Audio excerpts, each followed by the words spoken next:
I was responsible for the car. That's the company car.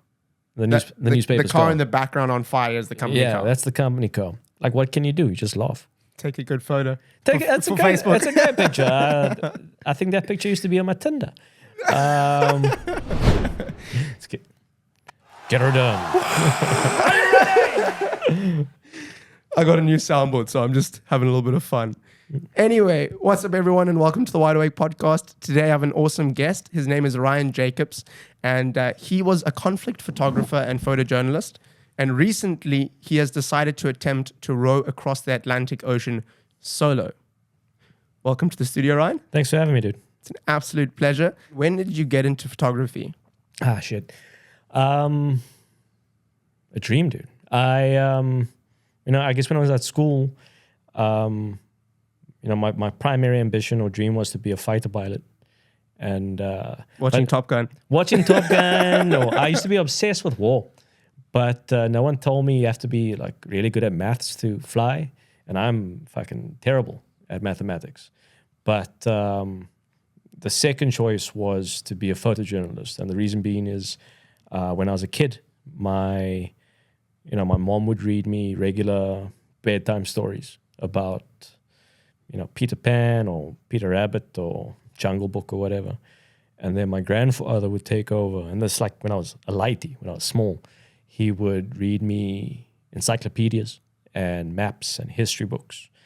And I would see these pictures of history being made and these big events. And I wanted to see those things. I wanted to be part of those things. And that's what set, I never had a goal of being a photographer. I wanted to be a conflict photographer. I wanted to see history being made. At the time, I didn't realize what that involved. I had no idea. But I guess that's where it started. And then one day when I was 25, I switched on the TV and the Arab Spring was happening live. And I realized that opportunities like that don't come around every day. What is the Arab Spring? Arab Spring was a series of revolutions in North Africa and the Middle East. And, what started in one country, Tunisia, it soon spread throughout the Mediterranean and even to the Arab states, where after decades of, dictatorships, the people were just like, the hell with this, and started to change it. It started with a dude, I can't remember what prices he was complaining about, but he set himself on fire. And protests erupted from that and spread to Egypt, which is what I saw in Tahrir Square. So a man TV. To kind of make a stand, set himself on fire. Yeah.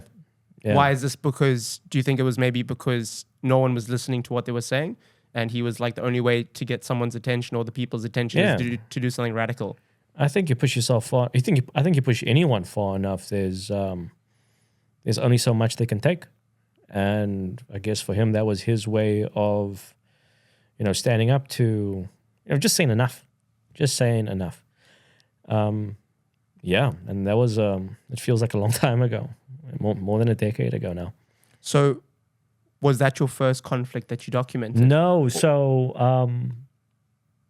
my 20s were, my early 20s were, like I traveled around a bunch. I'd work at a bar in town, make some money, go overseas for a few months. I loved to jewel. I used to love to jewel.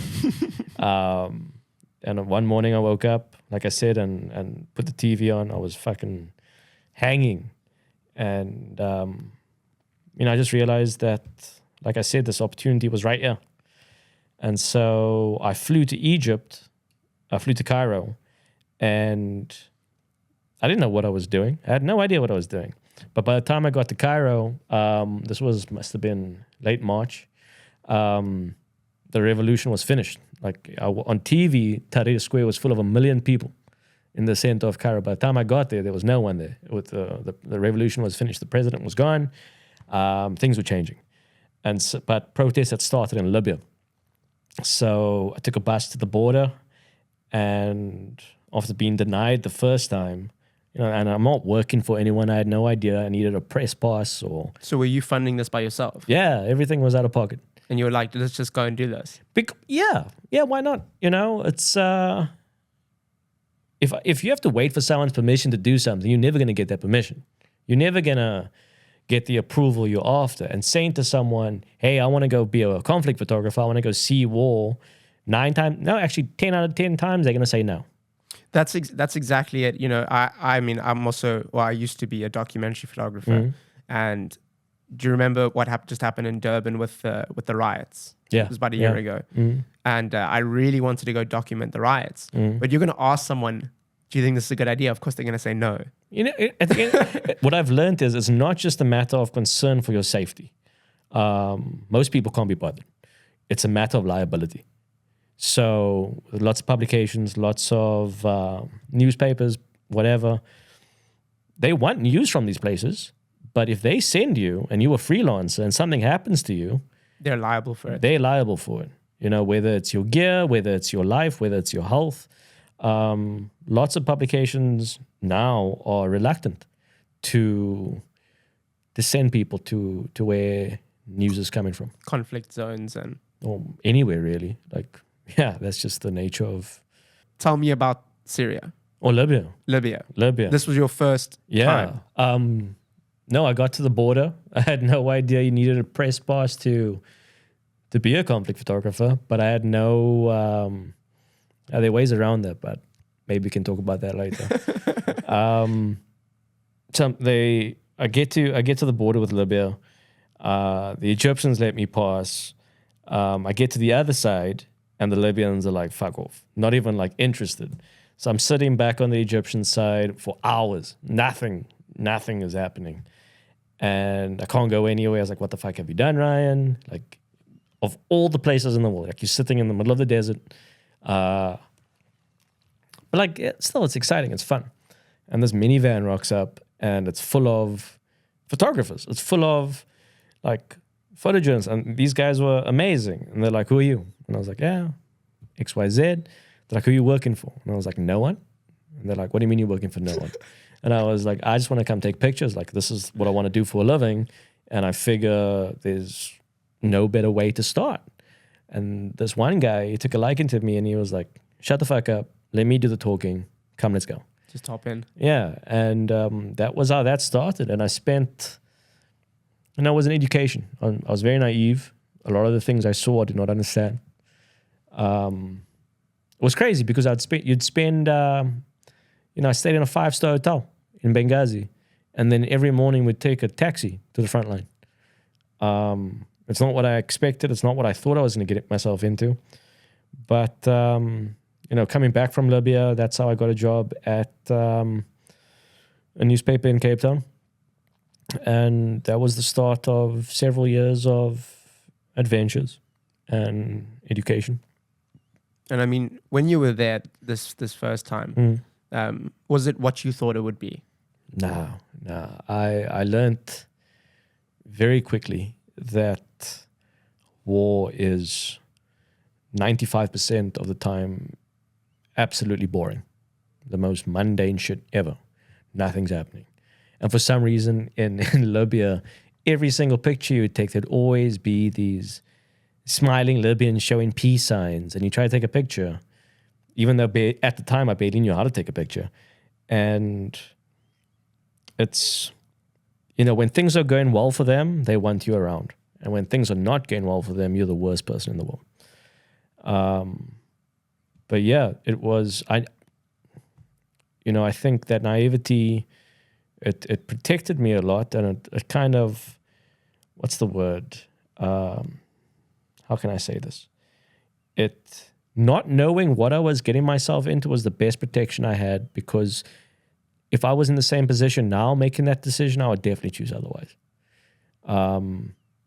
Ignorance is bliss. Ignorance is amazing. But yeah, it was interesting.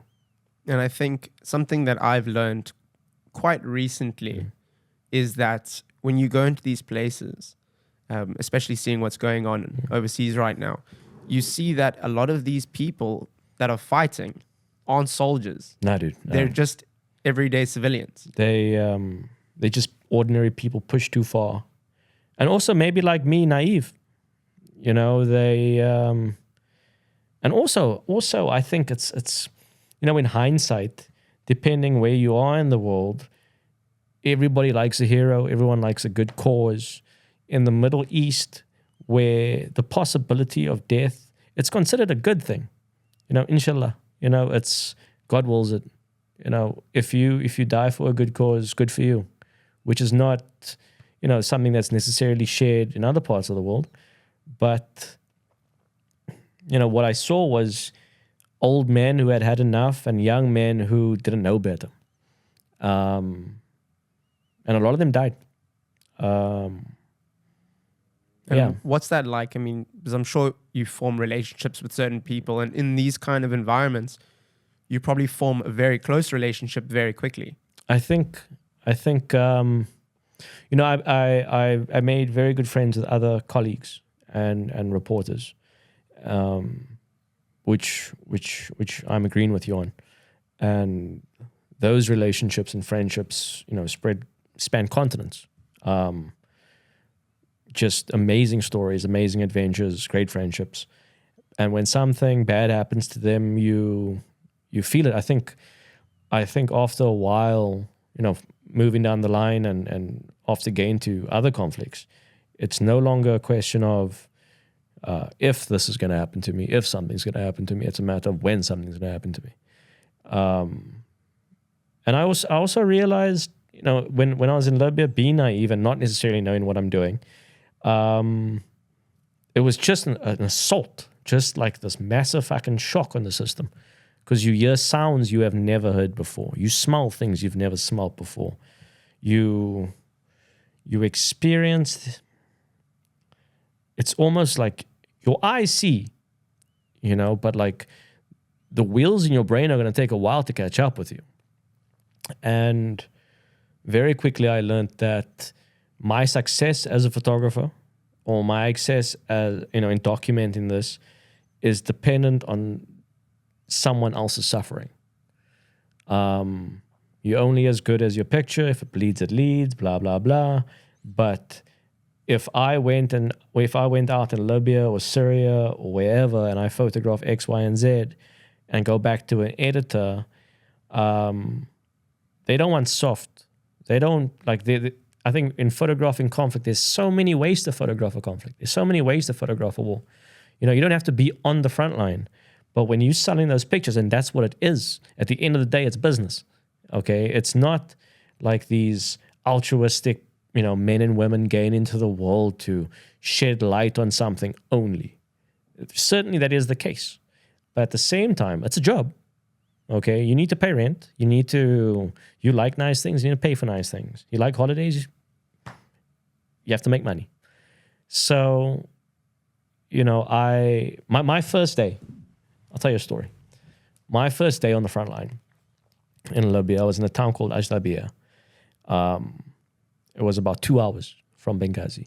I spent a very nice night in a 5-star hotel called Hotel Uzu. And what we would do is, what I'd learned is that, so like all these big networks were in the same hotel, BBC, CNN, whoever. And these dudes have like monopoly money, and they will book out the entire floor and put the entire crew. And so, as long as the hotel is getting paid, you go down to dinner or whatever the meal is, and they ask, which room are you in? Or which floor are you on? And you say, nah, I'm on like the 5th floor, for instance. And that just happens to be where CNN is. Okay, so you bill everything to them. They don't know any better. They don't care. They can just pay it cash. And so I'm living this life. It's amazing. It's fascinating. Walking through Benghazi, everyone's friendly. Just incredible. And, I take a taxi to the front line that first day, and nothing happens. Nothing happens. Just random Libyans shooting off into the desert, shooting, at nothing. You can't see the enemy or whoever the enemy is. But yeah, whatever. And at the end of the day, I'm sitting on the side of the road smoking a cigarette. And all of a sudden, this Isuzu buggy It has a recoilless rifle on the back. There are 3 dudes around it, one inside, one on top, one next to it. Just goes up, just like the sound. You don't hear the sound. You feel the sound. And the next thing I remember is I'm halfway to this truck. I didn't realize anything. My legs were just moving, and I was just moving. And we get to this truck, and it's burning. Now that I know what kind of weapons you find, and you become a student of militaries and tactics and weapons and who has what. Maybe it was a wire-guided missile, fired from, it could be miles away. But the first dude I come to, he's been put into the back of a truck. He has a cut in his head. Everyone's praising God, hands in the air, he just looks defiant. And I'm taking these pictures, and I was shaking so much that the lens cap. Were these people on the side that you were with? Or? Yeah, they were the rebels. They were Syrian, Libyan rebels, sorry. My lens hood, my hand was shaking. I was shaking so much the lens hood came off. So all the pictures I have like this corner of the lens hood in every single frame. And then, I move further along the line, and there's this kid, younger than me, in bad shape, just terrible shape. And it's crazy. War is fucking mad. And they put this kid on the bonnet of this, I think was a Toyota Camry or something, to evacuate him. But they're driving this Toyota Camry that's lowered through desert sand, and Sahara sand is something special. And it hits a bump or something, and this kid just goes flying. So this kid's already having a cuck day, I don't want to laugh, but no, but that's the fucking thing, dude. It's madness. It's crazy. Just anarchy. And they put the kid in the boot, and they evacuate them. And I've got this picture of this dude looks like a Spartan with his mask on, and pushing this kid. To this day, I'm not sure if that kid survived. I don't think so. His shoulder was fucked, top of his head was gone. Bad day. And then there was a third man, older man, and he had his legs blown off, but everything was there. He was wearing shoes, right? So everything to the knee was there. And then everything from the knee down was just bone, and the flesh had been ripped off his legs. And just so it's like knee, bone, shin bone, shoes. And the violence that happens in war is I've seen violence in many places, but warfare is just, people are fucking something else. But, the point that I took from it is I photograph all this, don't know how I feel about it. I take a drive back to Benghazi. I go into the hotel, and all the other photographers had left early in the day because it was so boring. Nothing was happening. And I wasn't shaken up, but I definitely was distracted. And these other photographers, there was this German dude, and I showed them the pictures, and the first thing they say was, "Well done." It's a crazy thing, isn't it? Yeah, and I never understood that for a long time, that you saying "well done" to me, but people just died, and I could never fathom that. I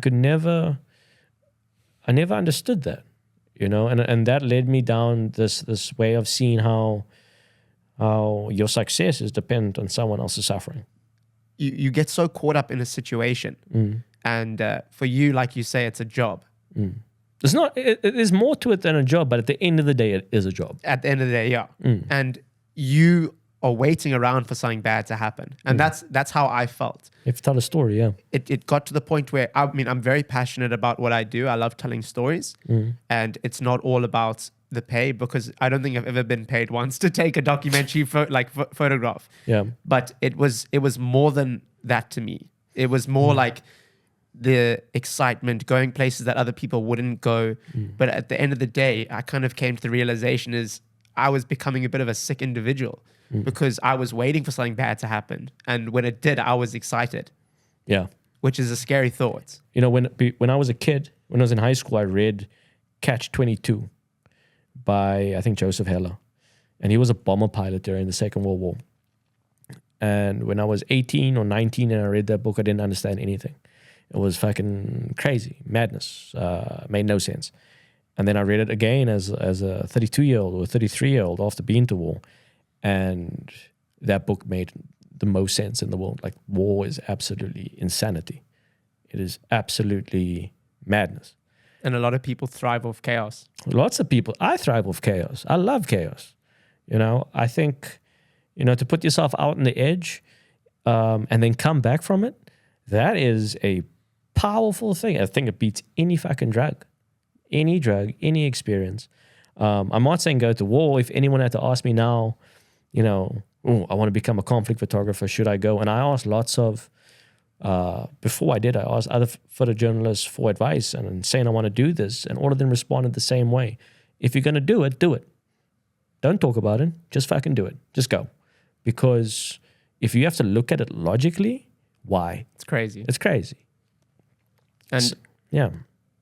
what is the scariest place you've been to, or the scariest situation that you've been in?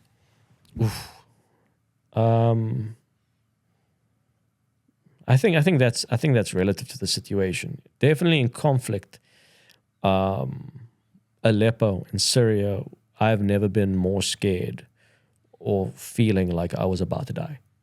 Like, I have lots of adventures, you know, in the years since, but my experience in Aleppo was enough for me to say to myself, enough.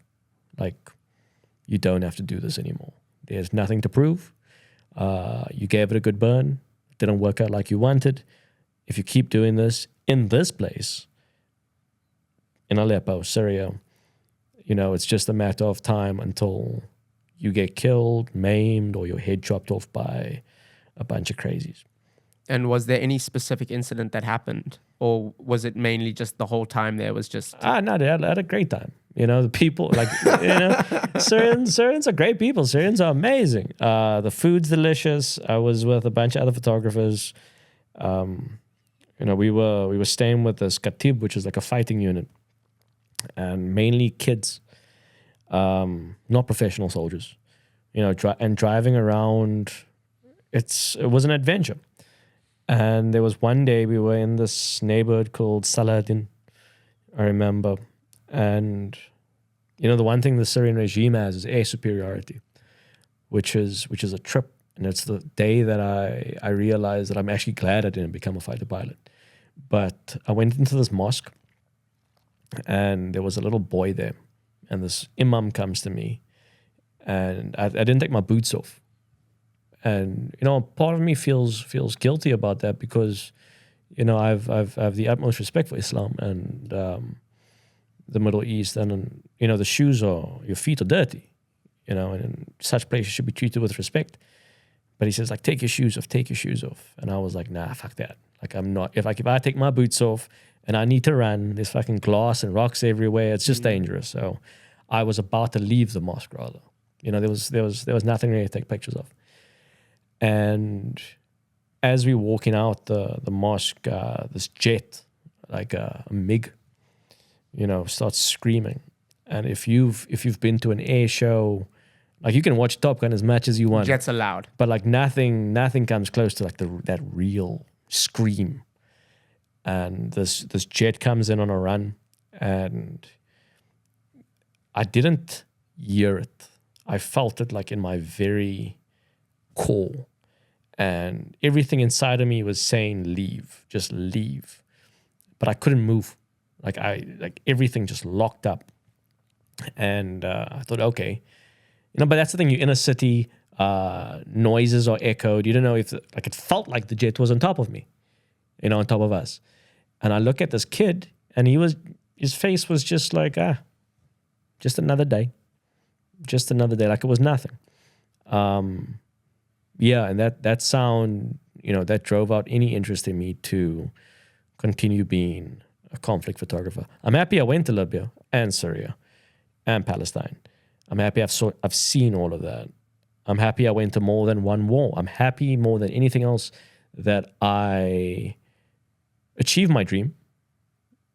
And then at the same time, I realized like, nah, this isn't the dream for me. Yeah, I'd like to live a long time. And do you have any like PTSD from these days? Dude, that's a fucking story. I think it alienates you. I went to Libya and Syria, and I struggled for a long time because the perspective you get in those situations, it kind of excludes you from the rest of society. People who've never seen that, people who've never experienced, and it's not to take away from their own experience. We are all unique. We all have our own story. But I would go to these places and then come back to Cape Town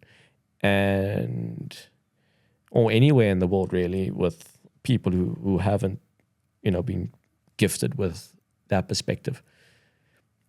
And I struggle to connect, with people a lot of the time, for a long time. For the longest time, I wasn't able to communicate properly. And that's fear. It's like I said, like your eyes see it in the situation. In the moment, you see these things happening in front of you. You feel it. But you can't comprehend it. You can't. But at the same time, you can't comprehend it at that time because you need to focus on the here and now. You need to be 100% present. You need to get out of there alive. You need to survive. And then when I came home and things were, relatively calm, and I found myself struggling to communicate with people a lot of the time. Relationships, my family, friends, just became like my way of dealing with these things would be to like clam up and keep everything inside, and then I would explode, with rage, and drinking didn't do me any favors at all. Did you have an addiction problem or I wouldn't say I had an addiction problem. That wouldn't be to take away from anyone because addiction is a serious thing. But my problem was never drinking. My problem was knowing when to stop drinking. And as long as I was drinking, everything else was on the outside. Everything else I had to deal with was elsewhere.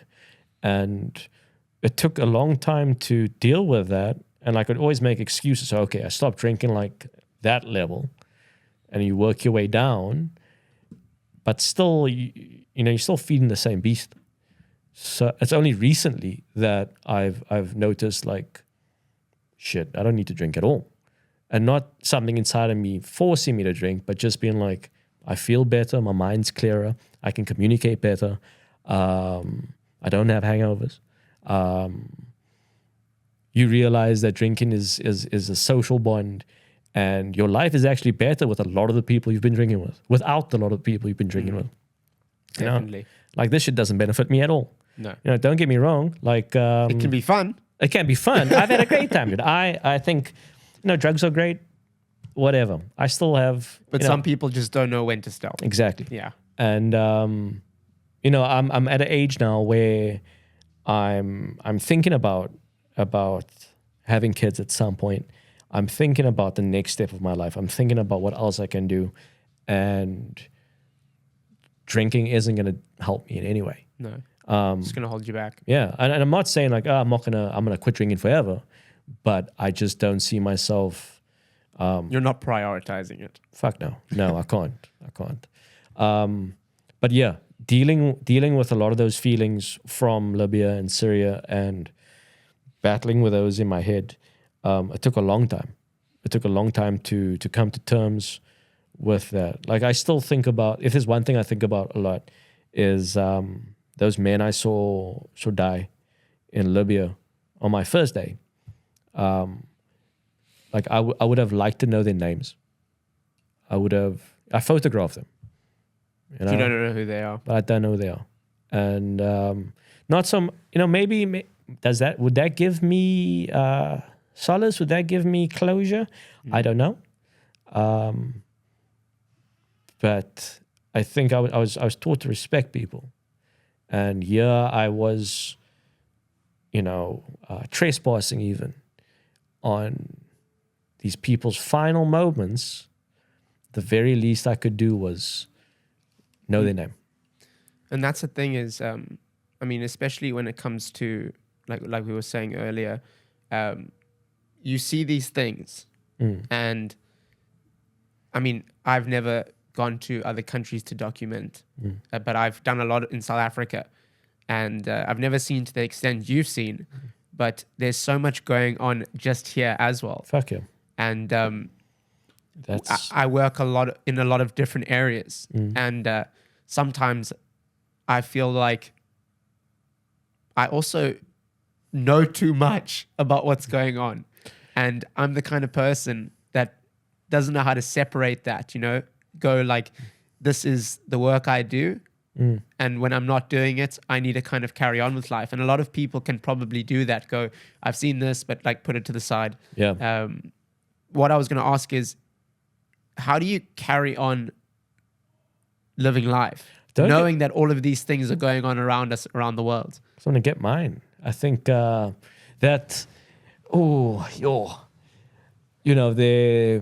perspective is invaluable to have. There's a lot of shit in this world that I don't understand, and people that do, I respect them for that. I take their word for it. My best mate's a doctor. Would I expect to understand what it's like to be a doctor? Fuck no. But I think there's value, and like working in the Cape as well, covering stories, there's value to be realistic and know what happens in the world. The world is a fucked up place. There are many bad things happening out there, but there are also many beautiful things happening out there. Yeah. There are also many amazing experiences to have and enjoy. And why must I shoot myself in the face? Why must anyone stop themselves from living their best life? That's just the way the world works. Someone's going to lose. I think what you're saying is amazing, because you have to acknowledge that these things happen. You have to. But at the same time, and do what you can, where you can, but you can't stop living your life. You're not a martyr because of it. Yeah, I'm not going to be a martyr. Like it's like if you had to. I find it fascinating how people can pick and choose the cause they follow. Like, oh, I support this, so I won't do that. But that other thing, that's okay in my book, so we're going to ignore that. That's like, why must my life suffer here and now, okay, because of X, Y, or Z? And I think the things I've seen and the things I've done, the perspective it's given me is invaluable. And and I appreciate that perspective. I appreciate that perspective because at least I and people like me can understand what is out there. What is at risk? What is there to gain? You're not turning a blind eye. I'm very much aware of the world. Rather than sit, like in my ivory castle and preach to people when I have no idea what the fuck I'm talking about. And that's the thing that really gets to me a lot of the time. And I find South Africans are the worst protesters ever. It depends. I'm talking about like about white South Africans. Okay. So, because it's like when something goes down, right? And I'm not trying to be an asshole or anything, but like, remember the massive gender-based violence protest that happened in town a few years ago, right? Everyone is so passionate about a cause, but after a week or two, there's no passion there. People go home. People forget. I think. Like, was it Hong Kong where there was China's like trying to take over Hong Kong? Yeah, and they were out there for weeks or months. Dude, they were out there for months, and the only time they had to go back was because I think the pandemic started or something. And what you were saying about these protests that kind of fade out after a few days or a few hours with no conviction. When people protest poor living conditions or service delivery, they out there for weeks, dude. They want to change their world. They want to change their world. And when people come out for, like, do you remember during lockdown there were those dudes protesting at fucking the beach because they couldn't surf? Bro, I died. And they were like, oh, this is like apartheid. And I was like, motherfucker, no, this is not like apartheid. No. I was in Checkers the other day. There was someone in this area here, someone put up a board, like a surfboard. They tied it to a pole. And they were like, free the wave or something. I was like, oh my God, bro, people are literally like starving to death. And you're like, and I understand sport, and I'm sure you as an adventurer, you can understand sport for your mental health. But it's greater good. But at the same time, it's like, just suck it up for a bit, man. When there's a worldwide pandemic and millions of people are dying and many people are at risk, I think you should shut the fuck up and accept it. Just you have access to the beach when the majority of South Africans are struggling to put food on the table. Yeah, everyone needs to make sacrifices right now. And like the attitude I find, like I was in Checkers, and there was this woman in front of me, and she was complaining about load shedding. And she was like, things in South Africa have never been this bad. And I was They've been way worse, man. I was like, I prefer load shedding to being shot in the road. Yeah, I agree to disagree. Like, shut up. I didn't say this to her because she was talking to someone else, and I just was like, you people. But I think, everything boils down to perspective. I wanted a different life as a child. I wanted a life of adventure. And so I made it my goal to get it. Amazing, man. And I think before we move on to your adventures, let's get into some of your photos that you've taken. Sure. And basically, we've got a screen over here, and we're just going to be running through the photos. I'm going to display them for you guys as well. And Ryan's just going to tell us a little bit about them and the story behind them. Cool. So tell me a little bit about this shot, man. That was in Aleppo, in the old city. And the old city was one of the oldest habitable places in the world. It's like thousands of years old. And in the center of the city, there's a citadel, which overlooks everything. And I spent the day with a sniper, crawling around abandoned apartments with him. You can see in this people's flat, they left very quickly. Like there's a shoe there. I don't blame them, obviously, but I spent a day crawling around through burnt out buildings, abandoned apartments, and it was like a job shadow for a day. And he was going to work. I mean, you could see in that apartment, I don't know if that was his or just some random apartment that it wasn't his. It wasn't his. But there's just bullet holes all over the wall. Yeah. No, like I remember that window, it'll be to his right, to my right, well, to his right. You could see the citadel. So we had to be very stealthy, keep very low, be very small. It was more exciting than it was scary. In urban conflict compared to like Libya, for example, say for instance, a bomb or a shell or a mortar lands in sand, the force of that explosion is forced upwards and downwards. Whereas in a city, when an explosive hits concrete or a building, that force is pushed outward. So, you're in an open space, a shell lands, shrapnel goes up. It's safer. Happens in a city, you have to contend with shrapnel bouncing off the road, bouncing off the walls. The wall becomes shrapnel. There's falling glass everywhere. Everything around you becomes like a projectile. Everything will kill you. I remember that day very well. And who is this guy? That's the kid I was talking about. Was that the kid in the mosque? That's the kid in the mosque, yeah. So what they do is that neighborhood was called Salahuddin. And what they did all over Aleppo and other cities in Syria is they would drape these tops across the street. And that's a sniper curtain. So, life would continue as normal. But you try and prevent snipers from taking pot shots at you.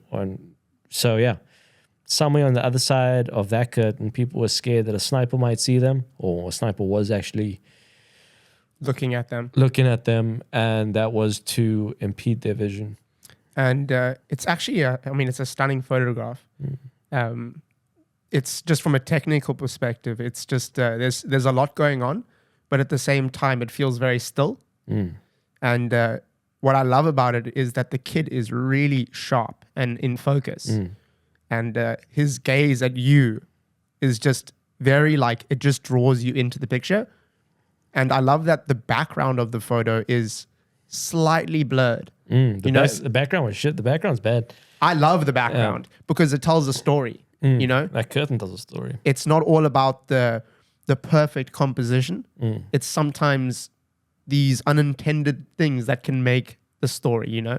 Because I'm sure you didn't want him placed in front of that curtain for a particular reason, or No. did you? You kind of just captured that photo. We were just there. So the mosque actually in that picture that I was talking about is right behind me when I took that picture. So this is after we had just come out the mosque. And we're walking through the streets. You know, the funny thing is, dude, like on one street, there'd be a market. Like life as normal, go have a kebab, you know, eat, carrying on. And you go 2 blocks over and it's a front line. And there's just rubble and everything there is just blasted to all fucking hell. It's just gone. Have you seen the movie 13 Hours? Is that the one set in Benghazi? Yeah, I did Set in watch it. Benghazi. Yeah, watch that, yeah. So one of the crazy things, and I like these movies, but at the same time, I know a lot of the time they're quite exaggerated, and it's like American storytelling where like they're the America saves the world. yeah, America. yeah. But the thing that I think is quite accurate, like you're saying, is there's this crazy war going on, people firing grenades and cars with assault rifles on the back, and there's just like someone watching TV in a little shop down the road. That's just definitely. like this Can't be is every bothered. day. I remember that scene. Yeah, people can't be. It's life. Life continues as usual for many people. It's crazy. Yeah. What it's- their normal is in comparison to a lot of other people's normals is very different. Perspective, dude. Exactly. Perspective. So Yeah. what's happening here? Because clearly you're not taking the photo because you're in the photo. Yeah. That was in the Durance. In the Boland. I was covering. We were covering the farm wage dispute in the grape industry, the wine industry. These people that have been working the land for, since the land was stolen, were demanding an increase in wages. They were getting paid about $8 a day, the equivalent, less than about 100 rand a day. And they wanted about 150 rand a day. And so we spent... How dare they? How dare they? How dare they? We spent weeks covering that story. And this day, I'm not going to mention any names. So we get sent to the Durance. And I was with a writer, my writer. No, I'm kidding. Because they always say, oh, this is my photographer. Like, fuck off. I was with a writer, and we took an intern with us, dude. This intern was from Singapore, like fucking one of the safest places in the world. Fresh out of the Fresh out of the pool. nice kid, great kid, lovely kid. And so I was responsible for the car. That's the company car, the newspaper's The car in the background on fire is the company car. Yeah, that's the company car. Okay. And so I go with the police, right? I go with the police and a bunch of other photographers, and they engage in the protesters with rubber bullets and tear gas. And we go a ways up the road, at least a kilometer or two. And slowly but surely, the cops are advancing down the highway back towards where we were. And before I left, I gave the keys to the writer, and I was like, do not move this car, okay? And I don't even think he had his license at the time. I can't be sure. Can't remember. But whatever. And so in the interim, this dude decided to get in the car with the intern and some of my gear in the back. And he drives to the fucking riot. He drives into like where these people are protesting. Maybe I can't remember. Maybe when he parked the car there. Actually, no. He definitely parked the car there when they were protesting. Because him and this kid got pulled out the car. They got pulled out the car. They tipped it over. I'm not sure which one happened first. They ripped gear out the back. They stole it. And then they set it on fire. At the same time, I'm walking down the road with these other photographers. And we see this thick black smoke, like a ways head. And there was just something inside of me that was like, that's your car burning. And we get there, and as you'll have it, it was my car burning.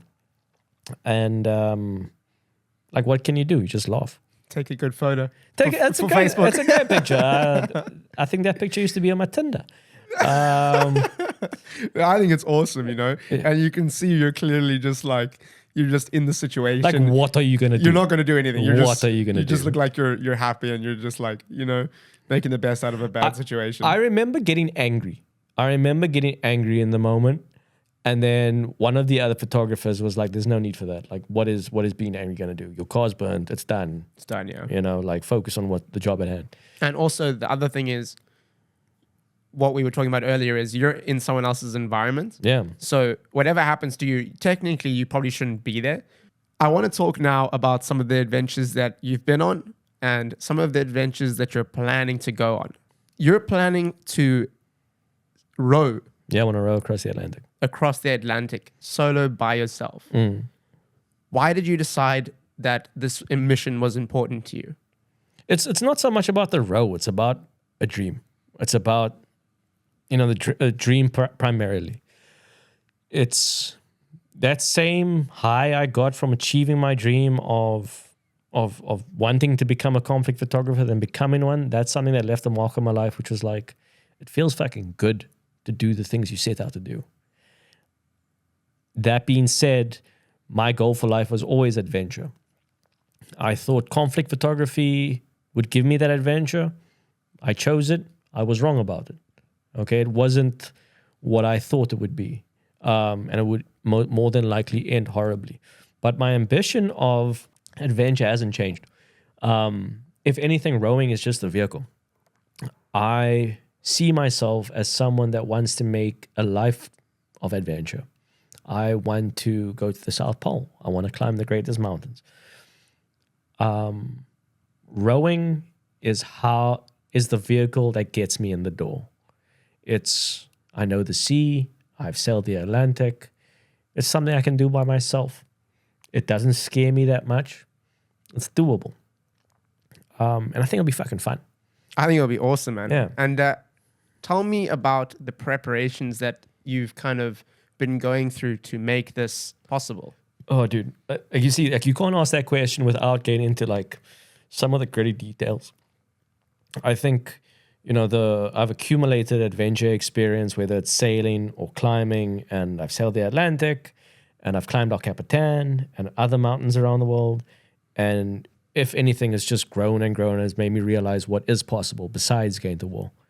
I set myself a goal, I tick it off, I make it happen. Sick. What's next? The physical preparation is that's easy. You know, I have a great gym in Cape Town, you know, Atlantic Fitness, and they helping me a lot. And I love training. I think to be physically healthy is a great thing to have. It's a great asset. You know, to see that I live longer, hopefully. That doesn't bother me. I can get myself physically ready. The mental preparation, there's only so much you can do until you're out there. You know, I like the idea that at some point, rowing the Atlantic, I'm going to fail. Who I am is going to fail. Okay? I want to meet that dude that comes after. So it's like one of two things, right? Either I fail and I'm weak and I just can't go on, in which case I'm fucked. Or you enter that moment. You enter that space where, now what? Okay, you've given it all. Are you going to slump back and, you know, either die or hopefully be rescued? Probably not. Or is that person waiting to step out into that time and space? And I want to meet that guy. I want to meet that man. Who you become once you've reached your limits. Exactly. Yes. Adventure, I don't know how I'll respond to being alone for so long. It's scary. But there's only one way to find out. Is by doing it. Dala what you must, bro. Yeah, you know, Dala what you must. Your boat's called Dala, hey? My boat's going to be called Dala, yeah. There's only one way to find out. And I think that's something that applies for climbing, sailing, being a conflict photographer. I'm in love now. Dala what you must. I think it applies to everything, really. Everything. Because, I mean, with this podcast, I would have never, I mean, it's a lot of hard work. And I would have never known how awesome it could be if I never just did it? You know? Exactly. Because I think that's something that a lot of people ask me is, how do you start? Where do you start? You start. You just start. Yeah, Literally just start. You find something, you run into a problem. Yeah. You solve the problem, you continue. And the best thing to do is ask people that have gone through it as well. Yeah. You know, there's so many people around you that are doing similar things or want to do similar things. Yeah. And just lean on other people as well. I think the best thing to do is, like, there's a high likelihood I might fail, right? With all of us. But I want to fail higher than most people even start. You know? Like failing for me doesn't bother me.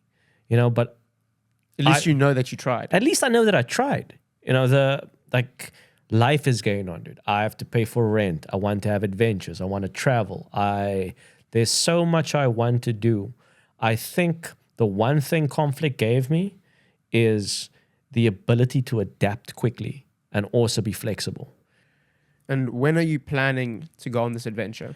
Well, I would have liked to go at the end of this year. I was planning on rowing from Cape Town to Barbados and to break the world record for the furthest solo Atlantic row. Finding money for that hasn't been so easy. So yeah, I've been forced to adapt. I'm currently looking at options to rent a boat in Europe and rowing from the Canary Islands to the Caribbean, which will not see me get the world record. But at the same time, I think being the first African person of color is more important than a world record. I think the world record is just ego, you know. To be the best. To be the best, like, what's the point? Because some other dude's just gonna go break that record after you. Exactly. You know, it's worth nothing. And why must I suffer for that long?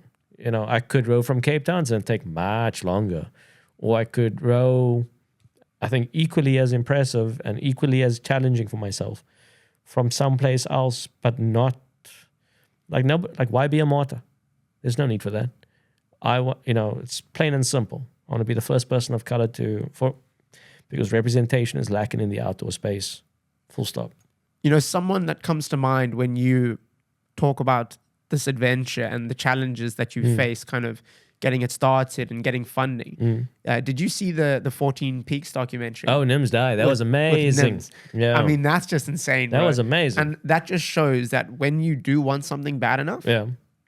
you will achieve it. You will achieve. I think I took from that, like, the man's is a machine. Like, to be, first of all, a Gurkha and then SAS. I think before we get into it, let's will you give like a little bit of an overview of what he did for the people that have never heard about the story? So 14 Peaks is about Nims Die, man from Nepal. And he climbs the 14 highest mountains in I can't remember the time. I think it was like... I think it was like 6 months. And I think, 6 months, I think, or 7 months. And he spent like 2 of those months or 3 of those months looking for like visas and stuff and permission to do what he wanted to do. Someone actually broke his record recently. But he was the first. Yeah, he was. No, he wasn't the first. In that time span. In that time span, he was the first. So this man is Nepali. He joined the Gurkhas, which is an elite Nepali military regiment which served in the British Army. He then went on to join the SAS, which is like just bad men. In a good they badasses. And he's a mountaineer. And he climbed 14 of the highest peaks in, forgive me if I'm wrong about the time span, but 6 months, let's say. 6-7 months, yeah. And this documentary and his book is about his journey and just peak human performance at another level. I mean, so the 14 Peaks is like a real challenge, right? And the best mountaineers in the world have failed at climbing one of those peaks. Oh, yeah. So the record before him was 17 years. Yeah. The person that had climbed them the fastest altogether by Reinhard Messner, was over 17 years, and he did it in 6 months. Yeah. And he could have done it much quicker. But that's the thing about achievement, dude. Like, you look at running, for example. Decades ago, 100 years ago, they said the 4-minute mile was impossible. Okay, no one could do it. And then it took one dude to do it, and within weeks, someone else broke it. Well, that record mark, right? That's the power of representation. When people see someone do something else that they thought was impossible, they are more likely to do it themselves. you know, like it's fascinating. It's absolutely fascinating what we as humans can achieve, what we can do. But another takeaway I took from Nims Dai's book and this documentary was that everybody wants to enjoy your success, right? Everybody wants to flock to you when you're succeeding. But before you get there, No one wants to help you get there. nobody wants to help you get there. But they want to dine with you once you get Yeah. there. And also, like, he speaks about this at length in his book. And it's like, if he was a Western climber doing the same thing, right? He would have fucking A lot more support. A lot more support. Going into it, yeah. Going into it. Not have to worry about anything. But because things are different, you know, that respect and that representation was lacking, it was so much harder to get there. Now I'm curious to see what he's gonna do next. I don't know if he can do anything more impressive than that. I mean, it's mind blowing. But I mean, just to end off, who are some people, adventurers, or just people in general that inspire you? I think, you know, that the that answer has changed a lot through time. You know, there's a polar explorer and philosopher called Erling Kagge, who is amazing. He has sailed the world, been to both poles, climbed the highest mountains, and he's also a philosopher. And he writes amazing books, which have honestly been very enlightening. But other than that, honestly, I would say my family and my culture have been the best inspiration. I hear a lot and I see a lot based on experience. And I always hear about like generational trauma, right? Which is certainly true. But with generational trauma, there is a generational strength. And I see what my family have been through, what my people have been through, and I feel like I owe them. You know, I do feel that a little. And shit, dude, like... or you owe the next generation to make sure that it stops with you. And definitely, in fact, you know, my people built Cape Town. You know, that's a great achievement. And yeah, I'm very proud to be colored. I'm very proud of what we've achieved and what we're going to achieve. Amazing, man. And I know that you're going to motivate and inspire so many others. I hope so. I think so. I know you think will. so. I know Yeah. you will. I mean, you've inspired me today. So Yeah, thanks a lot, dude. thank you so much for coming on and sharing all your stories and your wisdom. Wisdom. And it's so awesome to be able to have another photographer on the podcast. And yeah, man, I hope to bring you back on the podcast once you've completed your mission look forward of to that. sailing the Atlantic. Rowing the Atlantic. Rowing the Atlantic, sorry. You've already sailed it. Everyone fucks that up. It's fine. Anyway, thanks for watching, guys. I hope you enjoyed this episode of the Wide Awake podcast, and I'll see you very soon. Cheers.